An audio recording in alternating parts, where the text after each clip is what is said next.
Hello and welcome to Soberanía, the Mexican Politics Podcast. I'm your co-host, José Granados, Ceja, Mexican journalist living here in Mexico City. I cover Latin America for Drop Site News, as well as being a presenter on Sin Muros on Mexico's Canal 11. And as always, I am joined by my co-host and López Obrador, Kurt Hackbarth. Kurt, I caught you at a bad moment. I'm sorry. Oh my goodness. As always, I just had one of the best tamales I've ever had in my life. Oh, how about that? Oh, it was so good. I got one for you, too. Do you want it now or you want it a little bit later? I think I'll have it later. Okay. We are about to record the podcast. Right. The red light is on. But it was the Candelaria, Jose Luis. I know. It was the Candelaria. I have every excuse in the world to be eating a tamal. This is the tamal day in Mexico. Does everybody know what the Candelaria is? Tell people. Well, so as you know, we have this tradition here of la rosca. La rosca is this kind of round, sweet bread with, fruit jam on top. I don't know how to translate that. It's like the French galette, right? There you go. Yeah. And then inside there are little figurines. That's right. Kind of scattered around in there. Unlike France, where you want to get the figurine, here in Mexico you do not. Well, if you're colo, right? Yeah. Because then you have to get the tamales for the Candelaria, which is February 2nd. That's right. Right? Yeah. So there we are. So did you have to get the tamales this year? Yeah. Well, there's one of them. Yeah. And we were actually talking just before the show today. I mean, there's such a variety of tamales, and our colleague Jesus Garcia was saying that his favorites are salsa. What was it? Verde. Verde. Yes, I know that because I agree with him. And then mole was number 2, and then rajas. Yeah. And then dulce and then dulce at the end. Place. Yeah. I don't like the dulces either. I don't like the tamales de dulce. No. Yeah. Sorry if that's your favorite. Yeah. Hey, that's cool. But I do like the ones with mole. Yeah. We got our rosca from Biscuits de Obregón this year. Okay. And we got 2 of them, and one of them didn't have niños. Not one? Yeah, not one. And then the other one had like 5. What's up with that? Yeah, that was weird. Obregón. So this is the time this week. You're a little late, but it's still fine. If you want to join in the tradition here, go out and get some tamales. This is the week to do it. Yeah. Yeah. I love tamales. Yeah, and it's nice and chilly here, so it's nice to see that big kind of with all the vapor, the big pot of the tamales there, right? Just the vapor coming out, and you're like, just give me a tamal, right? Actually, the big specialty in Mexico City, and I know this very well. I was just going to bring it up. La guajolota? Oh, I was going to say the torta de tamal. Yeah, guajolota. Oh, that's the guajolota, right? Yeah. They stick the tamal inside of bread, and you make a tamal sandwich out of it. Any strong opinions about that culinary decision we make here in the capital? Well, you're going to get defensive. There's 25 million people here. I think you can stick up for yourselves. So what you do is, if you want an inexpensive, on-the-run kind of thing, or you're coming up from the bus in Oaxaca, like I did for many years, you get a torta de tamal and an atole, and you're good to go. I mean, it's a ton of carbs, but that's why you usually buy them in the morning. It's very carb-heavy. Yeah. That's true. Yeah, you buy them in the morning, and you have bread energy. plus the tamal masa, right? Yeah. Yeah. Yeah, that's how, you have the energy for the day. Well, you got to be moving. In the city you're moving, and sometimes you're going very long distances. So, you can be excused by going a little liberal on the carbs. All right, now let's apply that energy that we have in our bodies. What a transition, young man! You're just getting too good at this. Yeah. That's why they pay me. Yeah. Not big bucks. They're not big bucks. Soberanía number 94. Yeah. We're going to be talking about Epstein. Yep, the Mexico edition. Boy, do we have a story to tell on that. And it's a very macabre one. Yeah. And I think a lot of people have kind of been missing the mark, especially here in Mexico. Yes. And so we want to kind of set the record straight when it comes to what does it actually mean to have certain names pop up here. We're going to look into depth into a couple of those. We want to bring you an update on Cuba. This has been a major story here in Mexico. It's come up almost every day at the Mañanera. It has. And fortunately, there's some good news, some not so good news. Yeah. But we want to bring you an update on that, including the Colombia angle, because Petro is in Washington, D.C. as of this moment, as we're recording this. And we want to bring you a nice, good story. Mexico City just inaugurated a new train, which is very exciting. We're going to ride it. We haven't yet. We are. We're going to do a special video for you guys on this, but it's a real beaut of a train. We'll get into this because it's engineering-wise, it's not easy. There's mountains between Toluca and Mexico City, so it's not only crossing a mountain range, but it's going across valleys there, and then it had to get into Mexico City via an elevated line. Oh yeah. So it's a really pretty major project. Yeah, really major. Even just one aspect that alone would be a massive undertaking. And instead of losers and haters this week, we're going to change things up a little bit and introduce you to a segment we've actually been producing. Those of you who follow us on YouTube have probably already seen it. If not, check it out. It's called Can I Borrow You for a Minute? O Te Robo un Minuto. We actually came up with the title in Spanish first. Yeah. And it kind of translates well. Can I borrow you for a minute? Where we just kind of on the sidelines of wherever we are, if we find somebody interesting we want to talk to. We grab them aside. We grab them and we bring them in. And so we want to bring you an episode of that. I'll let you see it at the end. We're going to attach it to the end of the episode so you can watch it, but it'll also be available on its own on our YouTube page. But if you're watching this, the one with UK MP, leader of your party, Zarah Sultana. That's already up. That was a great talk. That was a great talk. If you haven't watched it, we'll put the link below this. Zarah attended the Progressive International Nuestra America conference, which we also attended, right? There were also delegates from 20 countries there. And she really gets it with regards to international solidarity and the fact that oppression in the global south is intimately linked to oppression in the global north and vice versa. At a time when I think so many people in the respective lefts are kind of navel-gazing within our countries, it's so important to have this discourse and this understanding, and she really got the nail on the head there. So watch that. That's right. I never get to use these pads, but hey, all right, let's do this one. Es un país independiente y libre. Okay, let's get to our first topic here. All right, There's a lot to explain. I'm going to throw this headline up there. Yeah. Kurt's going to walk us through everything because there's a lot to unpack. There's a lot to unpack. But we wanted to feature this from our colleague over at Canal 11, Jesus Garcia, who I actually thought wrote the best piece. This is translated, but kind of really talking about what is the actual Mexico connection with beyond sort of the flashy headlines. Yeah. And he talks about why is AMLO mentioned, but of course the really juicy one is this one, the former U.S. ambassador to Mexico, Anthony Wayne, and then this dubious character, Richard Marcinko. That's really the interesting story here, I think. Kurt. I agree. So when the Epstein files, this new dump came out a few days ago, right? Mexico, like in every country, I imagine, practically every country in the world, people started really getting into a tizzy about what names are mentioned in the files. Kind of a gotcha kind of a thing. This name is in the files, this name is in the files, that name's in the files. And that led to a lot of lurid tweets and a lot of clicks and the like, right? But I think journalistically, we have to kind of differentiate two things which are important. First of all, what is the role of someone being named in the files? Because, someone could be implicated in something or somebody could be mentioned in a tangential fashion or not related directly to it. So that's important. And also, I think it's important to distinguish in the Epstein files between things that are said directly in the documents, right? For example, emails to and from Epstein, or like we're going to see today, an FBI file that was written up on things, and things that were in that long list of accusations, which may or may not be true. Some of them may be, right? But we don't know because they were in the accusation phase, right?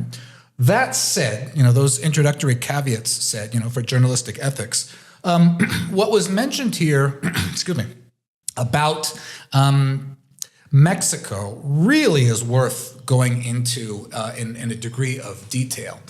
And, I mention this because, we talked several episodes ago about the case of the former CIA guy, Brian Jeffrey Raymond. Oh, yeah. Who was basically planted inside the U.S. embassy and assaulted upwards of 30 women in Mexico in his apartment in Polanco, and filmed them, and was only caught because a woman ran out into the balcony screaming, and apparently only then was an intervention happen, and he was whisked out of the country because he had diplomatic immunity. And I think there was so little reaction from the international press about this because we know how the intelligence services work, but there was, I think, the attempt to make this off as that was just a one-off. Right. He was just a rogue. Right? One bad apple. One bad apple. We've heard that before. If what we're seeing in the Epstein files is true, there is more of a connection in Mexico to some real dark shit, right? So the accusation is that, and the documents go into this. There's, first of all, there's an accusation or a complaint made to the NYPD, and then another one, the FBI wrote it up, right? Yeah. I'm going to throw on the screen here a couple of the documents out of this. of course, review these on your own, but we want to go to these kind of the primary sources. It's important to go to the interpretation. primary source on this. Also, La Jornada in their editorial today had a very, I think, fair and good write-up on that. So I'm just going to start with what the Jornada says, and then we're going to go from there. Okay. So the Jornada says, with this latest batch of documents released, the mudslinging war has reached Mexico. In July or August of 2018, and once again in July of 2019, a U.S. citizen identified as Kenneth Darrell Turner. And it would be really interesting to find out who this Kenneth Darrell Turner is, because he appears both in the NYPD document and the FBI document. Contacted the FBI to provide information about a network of child exploitation in which former U.S. Ambassador to Mexico Earl Anthony Wayne, between 2011 and 2015. Now, Wayne is a career diplomat. He actually reached the highest level of career ambassador there. He was ambassador to Argentina under Bush, and then Obama, and then was ambassador to Mexico under Obama. So he served under both Republican and Democratic administrations.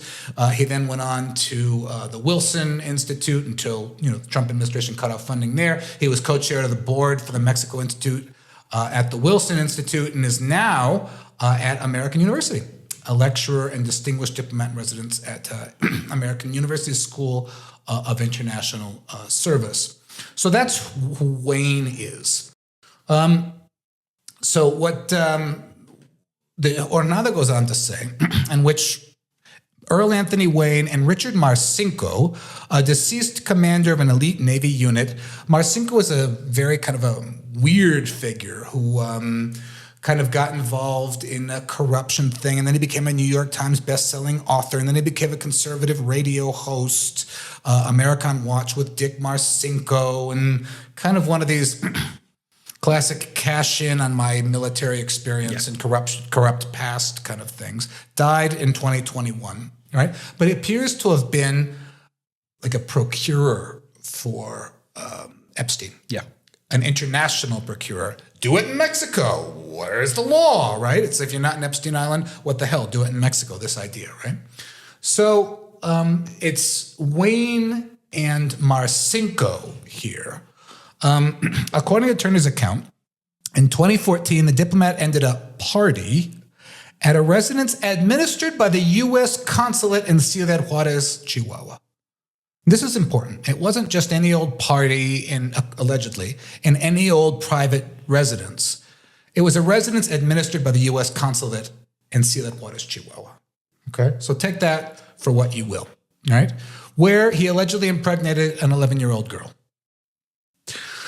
In his statement, Turner claims that he consulted the president of Mexico before sharing his reports with the FBI, and that the president was very aware of the matter, but he does not clarify whether he is referring to Enrique Peña Nieto, who was in office when he first contacted the intelligence agency, 2017, right?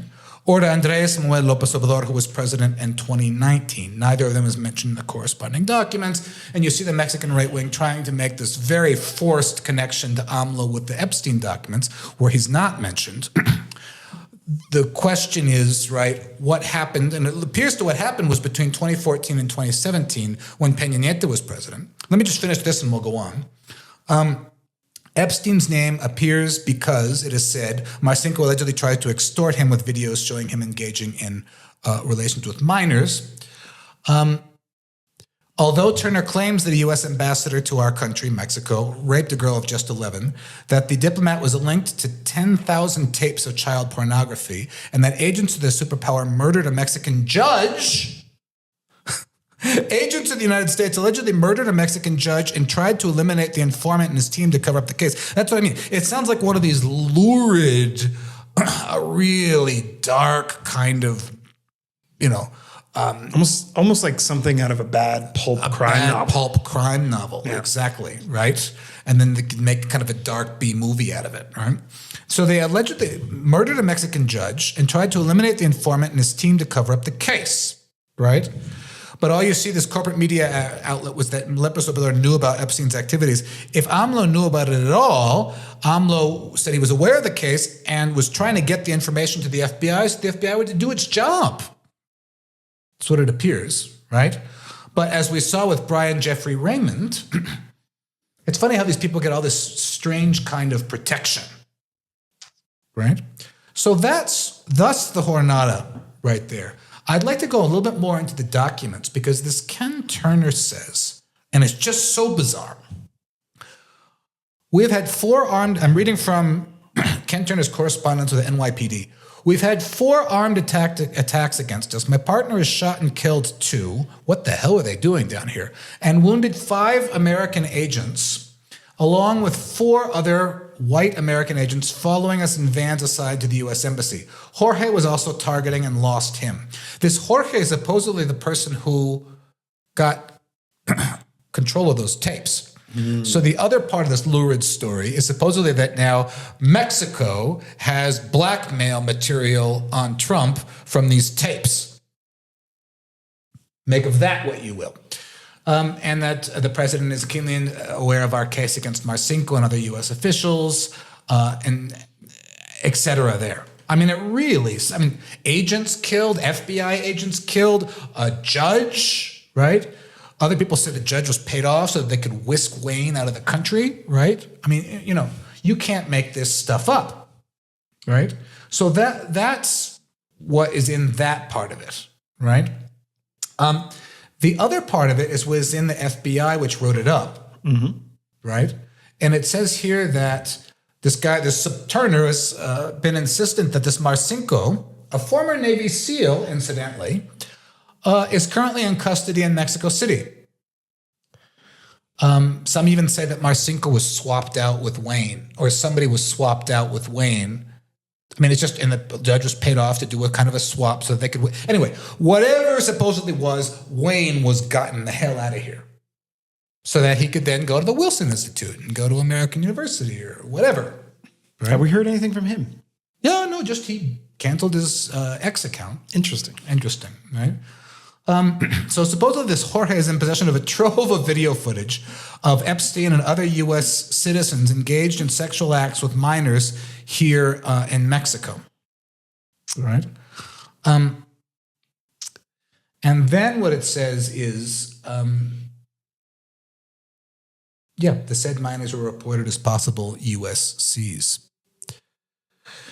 So there we are. I mean,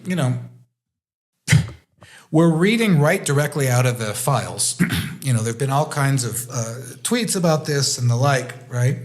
But to boil it down, it would appear that something happened at a residence administered by the U.S. consulate at which the then ambassador was present, right? Like an Epstein kind of offshoot, right? Something happened to get Wayne the hell out of the country. And it's like they had to do that however it needed to be done. I don't know how much we can, believe or what, we have to try to parse things out over the coming days and weeks about whether a judge was killed, FBI agents, what was involved in hushing up this case and getting the involved parties out of the country. Yeah. I think that's what's really fundamental here. Yeah. And I mean, obviously we should reiterate, these are all allegations and others have been proven in court. There actually is very little information about what actually went down. Even we looked in terms of domestic reporting around this, around the time, nothing. So, obviously there is a duty here, but I wanted to go back to the editorial here from La Jornada, because I think it makes a really good point. I'll read it out here again to you. Mexican journalists and media outlets overlooked all of this, what we just finished telling you about. All of everything we just talked about, which is the real story. To focus on the claim that, quote, López Obrador knew about Epstein's activity. The choice of priorities and the lack of evidence for such serious allegations say everything there is to know about a sensationalist press sector as hostile to the truth as it is to the politician from Tabasco. And that's been the part that I found really difficult to kind of grapple with after the release of these documents. This desperate attempt to make it into a sensationalist story about a retired politician, as opposed to what the story is. This is a story, I think, whether it be Mexico or the United States or in whatever other territories affected by this gross individual's activities, is that there was clearly a club of very rich, very powerful people who abused their power and their influence to commit the most heinous of crimes, which speaks to the level of impunity that they think that they enjoy, or effectively that they do. That they do enjoy. Because where is the consequence of this? Again, these are all allegations against the former ambassador, but if they turn out to be true, there needs to be justice. Yeah. And justice in Mexico. We should ask for his extradition. He should serve time here. According to one of the documents, there was an outstanding warrant against Wayne. Yeah. Right? And who knows what the status of that is, right? But you're absolutely right. But once again, the press has totally missed the mark, talking about López Obrador as if this obsession that they have with him should supersede the actual basic due diligence. Due diligence of a journalist to look into this. And these are major allegations and happening in a moment of heightened tensions between the two governments. Right. And you see the Trump administration there gloating and celebrating about the Mexican-American War. Yeah. Right. And, as obviously goes on here, even the editorial says it as well. I mean, what can we even expect from the U.S. DOJ right now, led by Kash Patel, who's more interested in creating headlines and tweeting on social media than he is about actually doing his job as the head of the federal investigation agency that is meant to be tackling these kinds of things. Exactly. And so once again, impunity reigns. That's the takeaway. That should be the headline. How did all of this happen? I mean, one of the things that really jumped out at me with the release of all this document is that there are so many allegations. The only explanation for them not looking into them is because these people enjoyed a level of political protection that ordinary citizens don't. Because otherwise, I mean, there's just a mountain of evidence. Some of it probably unsubstantiated. There's probably even some poison pills in there to make it look like really ridiculous, right? Yep. This thing about cannibalism that also came across some of my feeds. But there's definitely stuff in there that required a serious investigation that if it did take place, did not actually lead to any charges. And so these people who maybe committed the most heinous of crimes, going after children. I mean, I'm a parent of 2 kids, right? I think about my kids every time something like this comes up. Can you imagine? Like the level of abuse, of the sickness of people's minds to do that to children? And yet, impunity. And that should be the headline. Clearly, right? There is a system, a transnational system that is protecting pedophiles. I mean, Gustavo Petro was right when he said that at that event. A clan of pedophiles is trying to destroy democracy. Yeah. So I guess we have to modify, this, the classic George Carlin quote, "It's a big club and you're not in it," to "It's a big sick club and you don't want to be anywhere near it," right? You're absolutely right. And, this is all about a toxic cocktail, about abuse of power, right? And about abuse of the justice system and abuse of, power asymmetries to, use Mexico and other countries as basically their,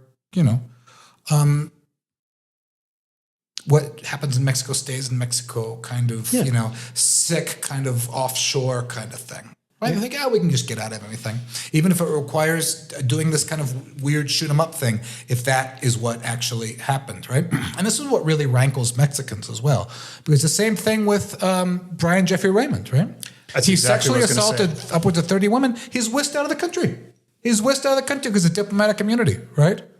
He should face charges here. He should have faced charges here first, right? He should be extradited here. If anybody thinks we're exaggerating, there's precedent for this. Yeah.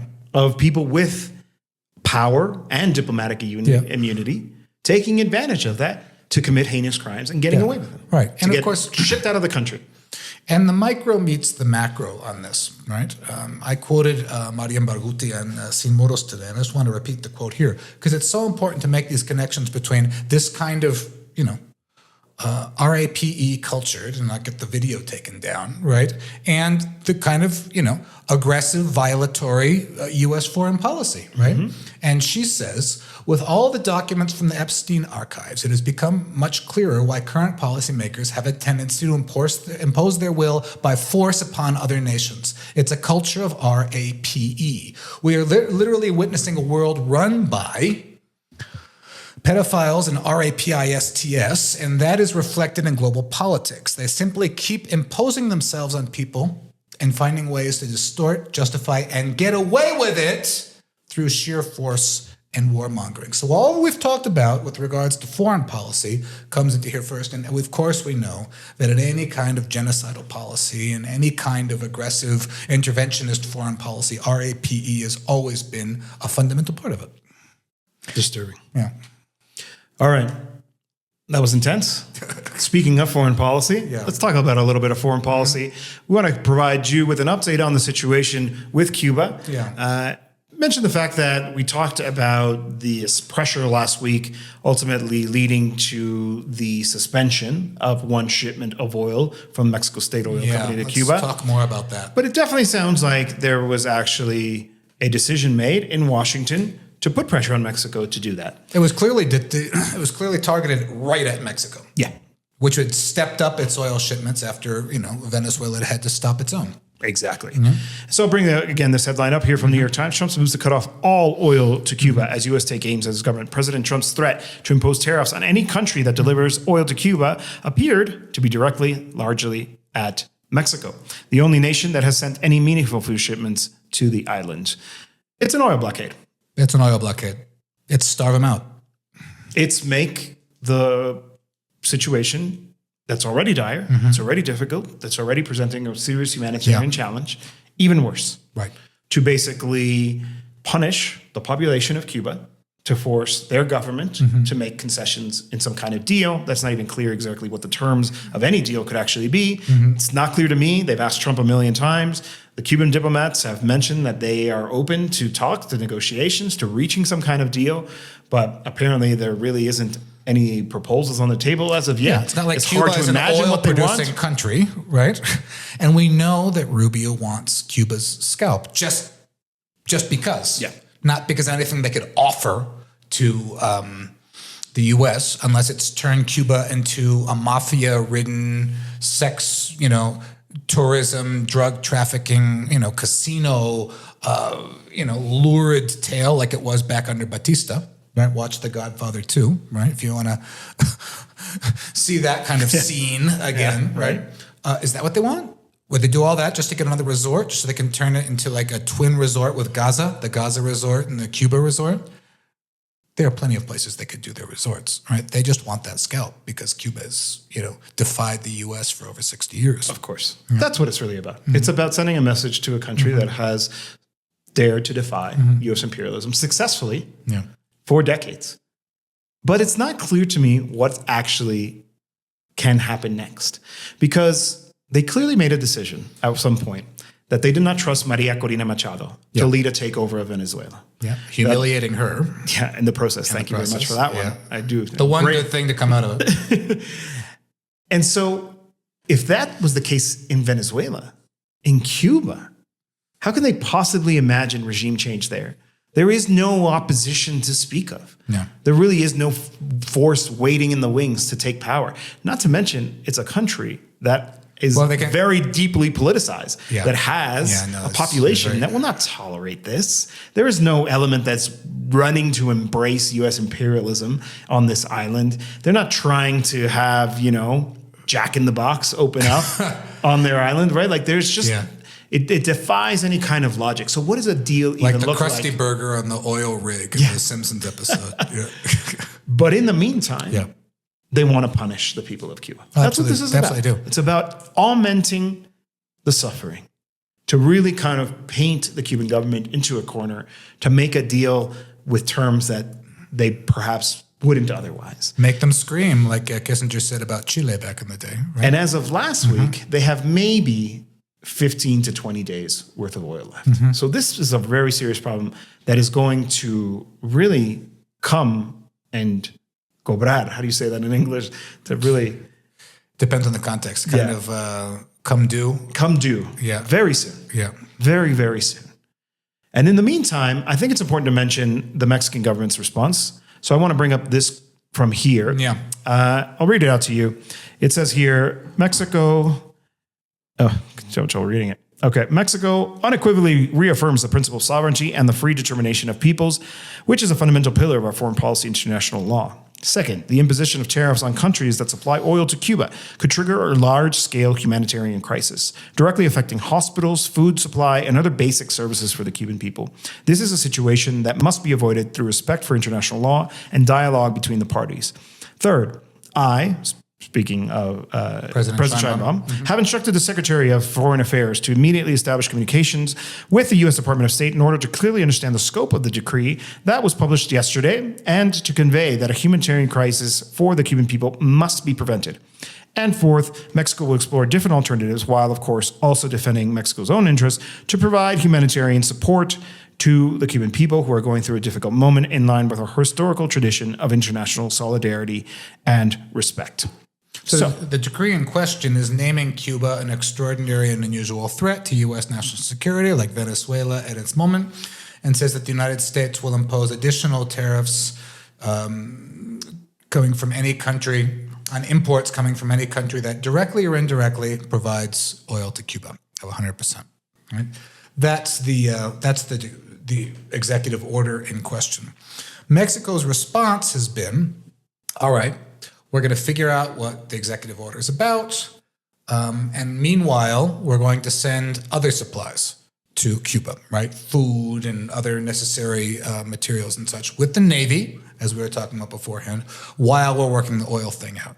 Diplomatically, through diplomatic channels. Yeah. Diplomatic channels. The problem is, of course, the Trump administration doesn't want to work out the oil thing. They just want the oil cut off. Remember that Pemex had contracts with Cuba to supply oil. That latest shipment was stopped, and then President Sheinbaum was kind of walking a fine line saying, well, that was a Pemex issue, but that doesn't mean that humanitarian shipments of oil to Cuba are necessarily suspended, although they are suspended, right? And so what this says is precisely that. We're going to ship other humanitarian aid to Cuba while we're trying to work this out.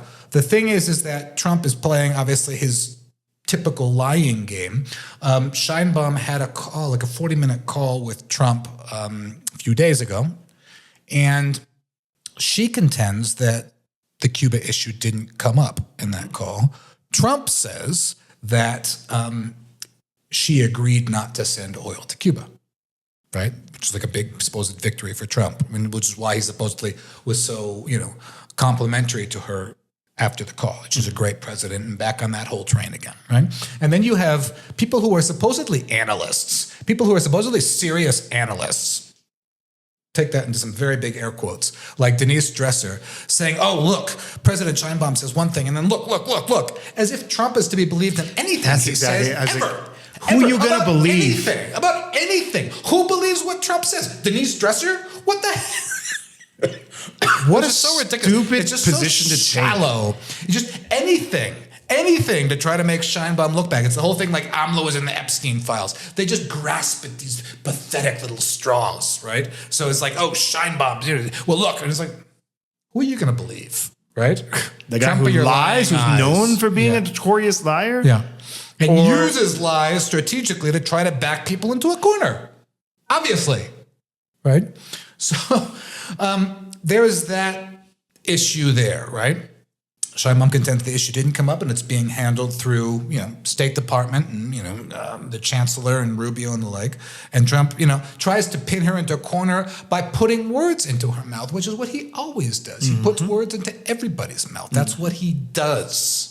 And if you have these gullible people here, Denise Dresser, who used to love giving a little conferences in the U.S. Embassy, of course she's going to, take that and run with it. And it's just so pathetic, isn't it? It's embarrassing. Mm-hmm. It's secondhand embarrassment for me. It's secondhand embarrassment. I like that. How can you possibly give more credibility to Trump? To the world's biggest liar on every single topic. Yeah. So I wanted to mention, I also went to the demonstration here in Mexico City in support of Cuba. And in a lot of ways, I have to be honest about it, it was kind of the opposite of the demonstration that we went to and that we covered around Venezuela. Yeah. It wasn't large. It was very small. It was just kind of a handful of people, maybe 200 people, maybe a little bit more. The energy was very different. In the Venezuela demo, it was defiance and anger and a willingness to confront. This one was much far more subdued. And I think a lot of it is the fact that, Cuba's a country that has gone through decades of this. There's almost a certain sense of exhaustion. Exhaustion about it. Yeah. And the U.S. is playing on, right? Yeah. And exploiting. Absolutely. Obviously, it was important nonetheless to be there, and there were important messages being delivered, but there was also some sectarian comments that were absent, I think, of the Venezuela march, at least from what I had seen. So the contrast was a bit difficult for me to kind of take all in. Nonetheless, this is what we have to do. We have to get organized. We have to mobilize. We have to keep putting the pressure on. Yeah. I'm working on a piece for a job site talking about the humanitarian impact of U.S. blockade on Cuba and what all this could mean. Important to get that which out, I think is a part that is just understated. I'm grateful that the president mentioned this explicitly and is sending humanitarian aid. I think, obviously what Cuba needs is oil, and I hope that they'll be able to manage the relationship with the United States to actually be able to deliver oil. Because really, we talked about this when that other silly Reuters headline talked about how the U.S. was allowing Mexico to sell Cuba, which is a stupid position to take, given their, editorially speaking. But there was a de facto acknowledgement there that without this, there will be a humanitarian crisis. And we're not talking about a small scale thing. We're talking about basically a shutdown of the entire Cuban economy once they run out of oil. Nothing will move. Nothing will make it to market. Hospitals will struggle to keep the lights on, which means keeping the ventilators going, keeping people on dialysis machines, right? We're talking about a huge, huge impact here that I think has been underreported. There has to be more of an appreciation of what they're actually going to condemn the Cuban people for and why the blockade has to be broken. That has to be the message. Everybody denounces it. It's an overwhelming vote every year at the United Nations. But who's actually going to break the blockade? And if we feel like we don't have the conditions in place as a country, speaking of Mexico here, then how do we create those conditions? One of the proposals that came up at the North America conference was to create this kind of OPEC-like cartel of the oil-producing countries here in the region. Because if we all got together, they wouldn't be able to pick us off. You can say like, oh yeah, well, we'll shut off oil out of all of it. We will do as the Arab countries once did in defense of the Palestinian people so many decades ago. The same thing. Be like, you can't cut off Cuba. Allow us to do these shipments, or defy the U.S. Okay, you want to impose an illegal blockade? Do it with military force, because our tankers are going to be escorted by our navies. And you're going to start a war with us for this? You're going to start a war to impose your blockade? It's funny. I watched the testimony of Marco Rubio, the full thing. God, we do it so you don't have to. We do it so you don't have to. That's our, at the U.S. Senate Foreign Relations Committee. And he even says, this is a quarantine. Because a blockade would be an act of war. That would be illegal. As Rand Paul was saying, right? Yeah.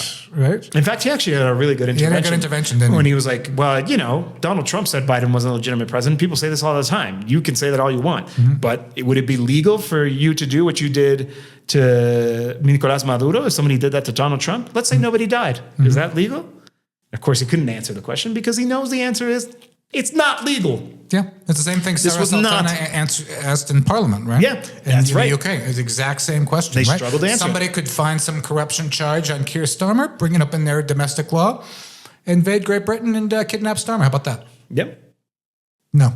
In fact, there is actually a tradition in international law for universal jurisdiction. That's why there was an effort to go after Pinochet using Argentine laws, right? I believe. Correct me if I'm wrong.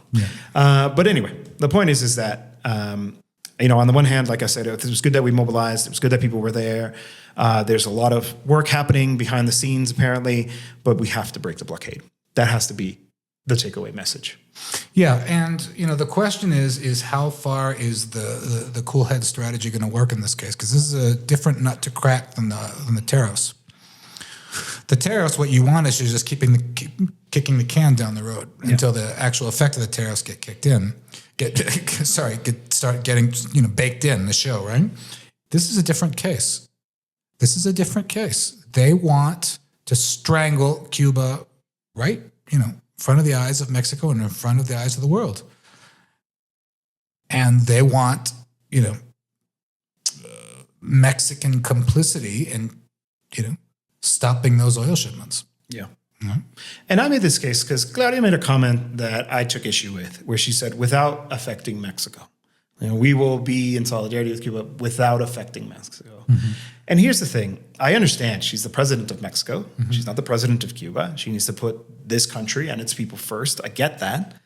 But the problem is that if you concede to imperialism in the short term, you will affect Mexico in the long term. Yeah. You made this point as well, Kurt. I saw a program where you believe you were on Jesus Escobar Tobar, which is that if you show weakness, the bully will exploit it. And I think by conceding on the Cuba file, which not to say that they have, they're clearly using diplomatic channels to try to sort something out. Yeah, they gotta give that a chance to work. Exactly. There's not much time, but they're There's about 15, maybe 10 days left. But if you're perceived as to be conceding, even on an issue that doesn't directly affect your country, like the case of Cuba and oil shipments. But they know it's symbolically important to Mexico's conception of its sovereignty. Yeah. This is one area in which Mexico has consistently defied the United States over the decades, right? They've consistently defied the United States on Cuba, so it's been like an important badge in the Mexico's concept of sovereignty. They know if they can get Mexico to buckle on that's something symbolically important, they know they can go for more. Well, maybe in the USMCA negotiations, we may see some movement on that, which is to pressure to open up Mexico's energy market. That's what they want. That's the danger. So continue to stay mobilized, continue to stay abreast of the situation, because this is not over, and we will not abandon the Cuban people. Gustavo Petro met with Donald Trump in the White House, right? What we have here is that, Trump said it was a great honor to meet with him. So I'm sure we'll have a lot more analysis to give in the following episode. But there we are, right? Yeah, we apparently a signed picture here. I love Colombia. All right, now moving on to our final topic before we present to you. Can I borrow you for a minute? Historic day, final section of El Insurgente, the insurgent train, was inaugurated. I'm going to put this picture up. Look at this beautiful train. This is this really complicated bridge that they had to build on a curve in very tricky terrain to basically finish this last little piece. The train had been inaugurated, but only to a certain point. Santa Fe. To the Santa Fe station, which is in the west of Mexico City, which is a huge part of the city that has very little connectivity to the rest of the city, as I know because we went to give a conference out at the CIDE, which is a university which has been traditionally a bastion of conservatism. So myself and Alina Duarte and a few other colleagues got in there to give a conference, and then they kicked out the director of the CIDE a few days after. It wasn't our fault. It definitely sounds like it's your fault, Kurt. It definitely feels like it was. That was the straw that broke the camel's back. It was us what done it. But I, firsthand figured out that getting to and from Santa Fe is not the easiest thing in the world. No, it's basically car access only. Yeah. Until now. Now, this train. Yeah. And the gondola. The gondola, right. That they recently built as well. Yeah. Also the a new project. line 3 of the gondola. Yeah. So this train, I think in a lot of ways is reflective of the priorities of the Sheinbaum administration. She's obviously made a big bet on trains. Yeah. This is a major part of the infrastructure spending that her government, basically up until 2030, is going to be spending on. There was actually an announcement this morning on Tuesday around some of the infrastructure investments. Trains are a big part of it. Yeah. But this project was actually started in Peña Nieto's term. But it suffered a lot of setbacks. There was a lot of delays. There were a lot of issues. Like I said, it's a very complicated engineering project. I'm not an engineer, but from what I've read, the terrain, building this bridge, building the tunnel, because it's got to cross a mountain range to make it into Mexico City. Between Toluca and Mexico City. Yeah. But now it's built. Yeah. It's built and it's ready and it's open and we're going to ride it. We're going to ride it and we're going to report back. And it's cut down a trip of 2 to 2.5 hours. Even more if there's traffic. Imagine the traffic getting out of Mexico City. God forbid there's an accident on the highway. There's an accident. To 50 minutes for less than 100 pesos, 90 pesos. It's even cheaper than taking the bus. Yeah. Which costs 120? 120. So like $4. $4, right? To ride a magnificent new train with some wonderful views. Check out the videos online. Just there's this gorgeous video of it in the morning when there's still kind of that fog. Yeah. Oof, gorgeous. A drone kind of follows the train for a minute there. Yeah. So, I mean, there's the three sections. There's the urban section around Toluca, which has its own challenges, then crossing the mountain and crossing through, the valley after that. And then, my God, getting into Mexico City, a city of 25 million people, coming in from the western side, right? And working out, getting through and around and above all of the, construction development already there to get to Observatorio Station so that the train station can line up right with line 1 of the metro. That's right. Plus, the subway line had to be rebuilt as well, and that station rebuilt basically from the ground up. They tore the whole thing down and put something new to facilitate the movement there. I'm really looking forward to checking in. And Observatorio also has one of the big bus stations in Mexico City. Right. So it's everything. It's the bus station, it's the train to Toluca, and it's also connecting with line 1 of the metro, and the second to last station coming from Toluca is line 3 of the cablebus. There, the gondola that you were mentioning. That's right. Which also has some really great views that take you all the way. Yeah, it's become a real tourist thing. Yeah, it's become a real tourist thing. Yeah. In fact, it's affecting the revenue of that wheel, Rueda de la Fortuna. Man, my Wheel of brain Fortune? is right. No, what is it called? Ferris wheel. Ferris wheel. Because it's cheaper to ride the gondola. It's the same views. Yeah. Well, sorry about that. When I came back on the gondola from your in-laws there, I just posted a quick video of it, got 1,000 likes. Yeah, like people love this stuff. People want to do this stuff. Yeah, there's very cool transit things happening. It's functional, but it's also touristy. There's a lot of frustrating things with transit in this city. Yes, for example, they don't protect bus lanes. If I ever have a chance to talk to the transit person, I just all you have to do is make sure that they don't invade the bus lanes, and we'll have so much better transit. It'll be a lot faster. Such an easier move. But anyway, there was actually really cool, exciting things. You can write a strongly worded letter. I will. Yeah, and I will get a bunch of people to sign it with fancy titles. Yeah. Abajo firmantes. But it's a sign of the priorities of this government, the priorities of, where trains fit into everything. While we're on the topic of trains, don't really have a lot of time to get into it, but, there was this pretty significant derailment, which cost a lot of lives. Yeah. They first report from... The Transísmico train. The Transísmico train, right? So with the train line, the passenger train line that runs from one ocean to the other. It turns out the preliminary report appears to point out at a speeding issue. So the operator of the train was going too fast throughout the entire route, but in a particularly dangerous area with a lot of curves. That is basically the working theory of the prosecutor's office at this moment. The conductor was arrested and charged as a result. So we wanted to give you an update around that. When that incident happened, I was really worried because of the central place of train infrastructure that it plays. This happened while we were on breaks, remember? So we didn't cover it as much at the time, right? Yeah. And so obviously justice needs to be done. People lost their lives. People were injured. And there has to be some accountability there.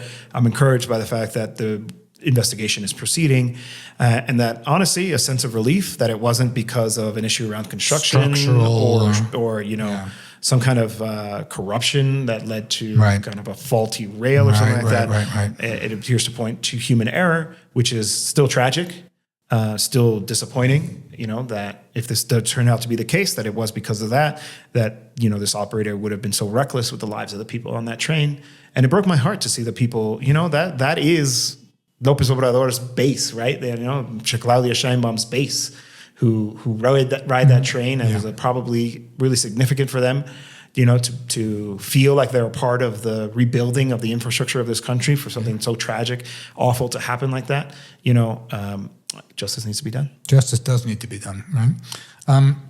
And just to put the train Insurgente in perspective, that's the name of the train between Toluca and Mexico City. Oh, why is it called that?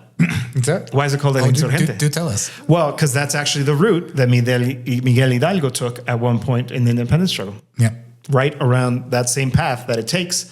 Didn't quite make it to Mexico City. He decided they could have. They turned around. They turned around for whatever reason. They could have cut this thing off a lot earlier on. But it's debatable whether occupying Mexico City would have ended it then and there. But, historians debate this. But he could have walked into Mexico City and they got cold feet. Yeah. But that was the route from Toluca to Mexico City. Now, today, as we're recording this, the Sheinbaum administration announced its objectives of investment for infrastructure for 2026 to 2030.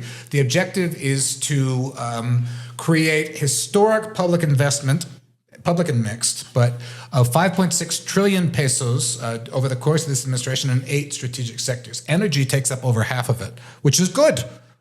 Energy self-sufficiency is the thing, but number 2 is trains. Yep. And then followed by highways, ports, health, water, education, and airports, right? For 2026, infrastructure investment in this, in this project will be 2.5% of GDP, with additional investment of 1.9% of GDP of 722 billion pesos. So this is part of an overall push, right? They're going to be reporting on advances in the Plan Mexico later this week. We can maybe talk about that next week, right?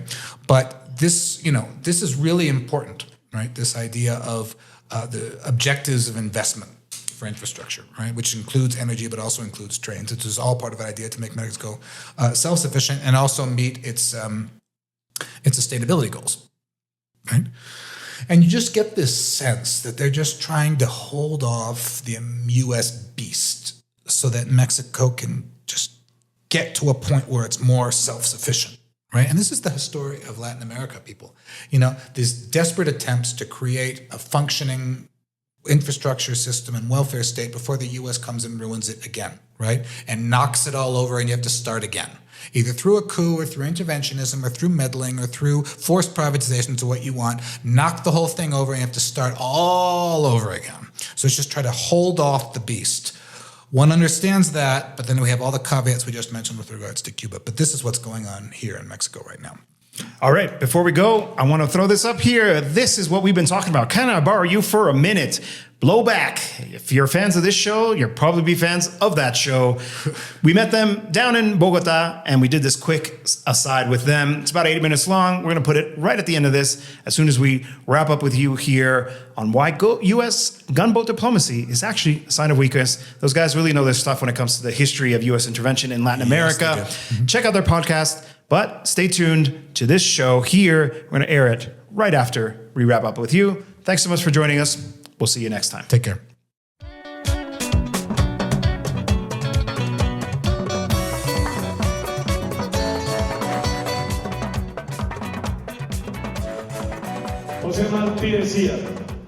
We are here with the co-hosts of Blowback, and given the fact that you're experts on the topic, let's talk about the blowback that can possibly happen as a result of this new phase of U.S. imperialism in Latin America, these efforts to assert a new kind of dominance over the region. What could this mean for the peoples of the world and the peoples of the United States in particular in this notion of potential blowback? We'll start with you, Noah. Sure. I think that people should be wary and that people should see what the United States government does to other countries, and they should take note of the freedom and flexibility and seeming ease with which the American government is willing to do that damage to its own people. What about you, Brendan? I agree with that. I think the world at large should be on guard. But what we saw here just the past couple of days is I think the United States is underestimating how coordinated and united other parts of the world, especially Latin America, can be. At a period in which U.S. empire probably believes itself to be getting a second wind, but is, to a lot of people, acting out of desperation, which certainly seems to be why it's getting even nastier and even more brazen. So given the fact you guys have done an incredible amount of research in terms of past experiences with direct U.S. intervention, U.S. imperialism in the region, what can you say in terms of drawing from that research that you've done about what the response should be from the peoples, from resistance movements, from progressive governments, given this new kind of more vulgar phase of U.S. imperialism? Well, I wouldn't want to tell anyone outside of America what to do, being from the Yankee empire itself. But I think that the Americans can expect that cases that we've studied, such as the Cuban Revolution and its aftermath, not just the 1959, but the decades and decades that have followed, there's incredibly stubborn resistance to attempts to overthrow or co-opt or make deals, which I think especially the Trump administration is banking on. I think with Venezuela, they're hoping that they can simply just decapitate maybe the most visible leadership there and make a deal. We'll see if that pans out. With Cuba, I'd be amazed if they could pull that off or even get close to any kind of dialogue like that. We've heard from several Cuban participants in this event that kind of gangsterismo is not going to fly with the leadership of Cuba, certainly not the people of Cuba. And I would say the same here in Colombia. So it is a more flagrant and, as I said, brazen attempt to topple democratically elected governments and popular governments in Latin America. But this mafioso approach, I don't think has a lot of chance here, because, as you say, the resistance movements and the popular movements in this region have been here before. They've seen administrations before this one try, more militant things, sleazier things. They're ready for this kind of thing, in my estimation. What about you, Noah? Do you think there's much future to this gunboat diplomacy style of conducting foreign policy that we're witnessing from the White House right now? I've given up on my future telling business, so I won't be in the business of making predictions. But what I will say is that the gunboat diplomacy of this generation does not seem to be coming from, as Brendan sort of identified, a position of great strength. It's, if anything, a sign of a weakening of internal will on the part of the United States to be able to enforce its hegemony through other more conventional means, through the kinds of coercion that we've seen the United States and allied powers use on enemy states for the last half century and more. Where I believe that perhaps now, what does the fact that this gunboat diplomacy comes from weakness suggest? I believe that I believe that it is incumbent on Americans and North Americans and people who are in the belly of the beasts of these Western governments to take seriously what their governments are doing abroad, and take seriously the idea that, yes, just because we're in decline, yes, just because this current phase of reaction, as explosively violent as it is, but perhaps maybe not so long lasting in its violence, that's no reason to slack off. And if anything, it should be the basis for a renewed commitment to principles of international solidarity, democracy, and respect for the sovereignty of other nations. Now, of course, we know that very famous adage that fascism is imperialism come home. And we've seen these really interesting scenes where, in the context of this kidnapping of Nicolás Maduro happening really close to this assassination that ICE carried out against Rene Good, and obviously we know there's been yet another case now.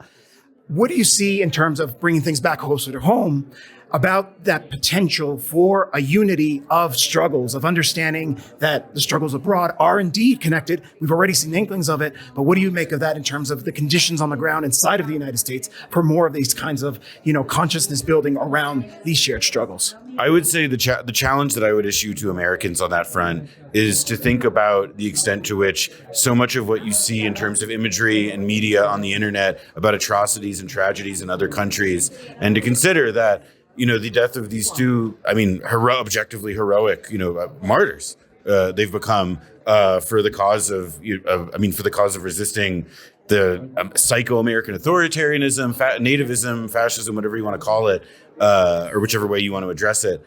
I think it would behoove us to remind that, we inflict this kind of pain and we inflict this kind of terror, and we support this terror being inflicted on governments and on peoples around the world, and that it's, for when we see a Rene Good and when we see an Alex Preddy in our country, in the United States, it should remind us that there are many, many people like that who never get the chance, or who are cut down in their prime just as much in other countries by the truckload. And we should always, as ever, remind ourselves that, yes, even though there, as people like to talk about the imperial boomerang, or as it were, blowback in the United States. But the reality is that the blowback and the pain that the American state deals out is most felt by people in other countries. That's right.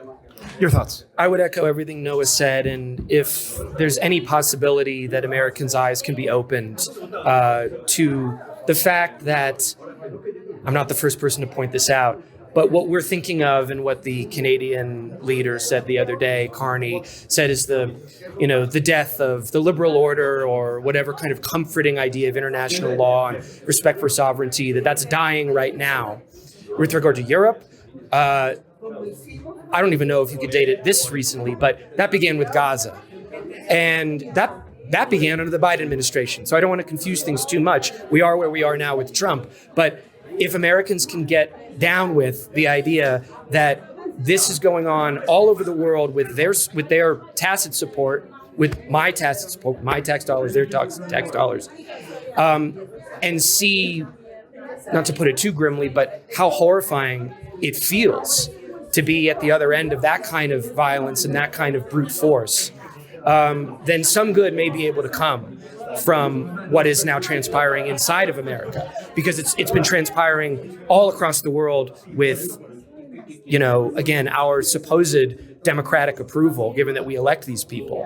And maybe it's about time, maybe it is going to be the time that era of American acceptance of our foreign policy can start to wobble and maybe collapse.